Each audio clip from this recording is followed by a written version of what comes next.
Okay, I'm going to do a little tutorial on how to make these gnat traps here. They're pretty effective and cheap to make. As you can see, there are some that have already been caught in here, and sadly I've had this problem enough times to know that this is a great solution to gnats. So if you need to make a gnat trap, hopefully this can help. The supplies you'll need are some kind of tape, some kind of paper, or just, I mean, a regular sheet of paper works fine, but anything that you could make this out of would work as well.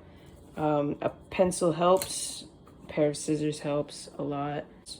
You also are going to want some kind of cup to use them in. Just getting cheap plastic disposable cups is helpful because you may end up having to remake these after yours fill up, or if your gnat problem doesn't go away immediately.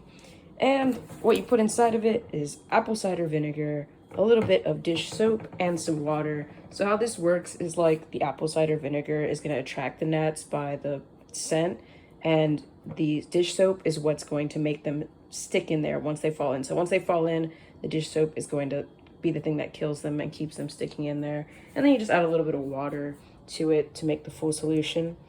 And so what we're gonna do is you cut circles out to put on the cups, and we make them into little funnel shapes. And the reason that you want a funnel shape is because when the gnat finds its way in here, the funnel is gonna make it harder for it to come out. Like, it goes straight in and then it falls, and hopefully it'll fall right in and get sucked in. But if it tries to climb back out, the funnel shape should make it hard for it and confusing, and it's not gonna find its way out and it'll be stuck in there.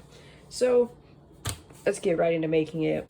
Step one of putting together a gnat trap is going to be putting the solution in. Don't do what I just did a second ago when I filmed this and build the whole thing without putting the solution in.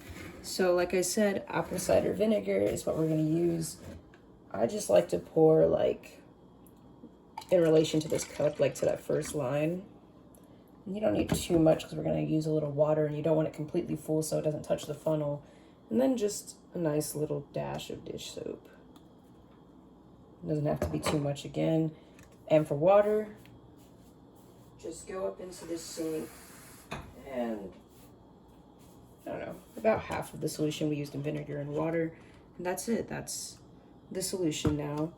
Now we go into the actually crafting it part, which what I've done for that is I just traced a bunch of circles onto a piece of paper.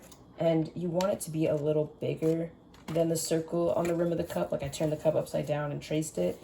And you want to cut it so that there's a little bit of thickness around it, so that when you make the funnel shape, it still fits on the rim of the cup. It doesn't have to be perfect. You just want to clip it halfway through, like kind of like a radius of a circle. Like, just want to do a halfway point, and then fold it in on itself. Once you've done this, you're just going to want to tape it up a little bit. You're going to tape it to the cup. But first, I like to tape the funnel to itself. Once I've got it matched up, I think that's about a good size. You want it to still fit the rim of your cup, but be a funnel shape at the same time. So once I've got my funnel shape that I like, I just stick a little piece in there, and then stick a little piece on this side too, so it's nice and sturdy. All right, now the funnel's complete. Now you just want to take the funnel, put it onto the cup, and tape down the edges so that it doesn't move, and so that nothing could possibly get out now.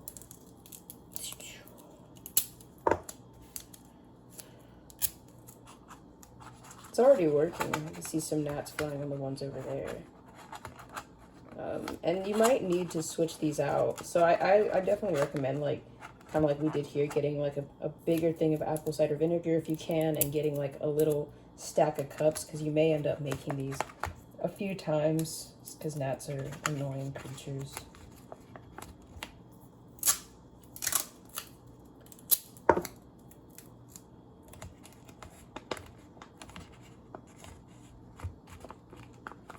Yep.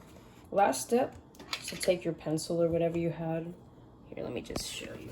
Take your pencil or whatever you've got and just poke a nice little hole in the funnel so that they have something to go into. About the width of a pencil is good, because it's going to be like big enough for them to go in, but harder for them to come out of. And yeah, that's a completed gnat trap. These things definitely do work.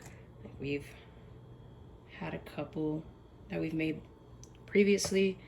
And yeah, you just want to make these gnat traps, put them everywhere you see gnats. I like to put a few in the kitchen so that there's plenty of opportunity for them to get caught. And then if you notice that they might end up in your living room or even in your bedroom, I put like one in each other room. So yeah, that's it. Gnat traps are pretty simple. This is a very, I think, cost-efficient solution instead of having to go on Amazon and buy one of those traps, which from personal experience, I think the Amazon ones don't catch as many. The pre-made solutions don't seem to work quite as well as this simple solution. So yeah, that's that. That's how you make a gnat trap. I hope you enjoyed. Until next time, stay safe. As you can see, they definitely work.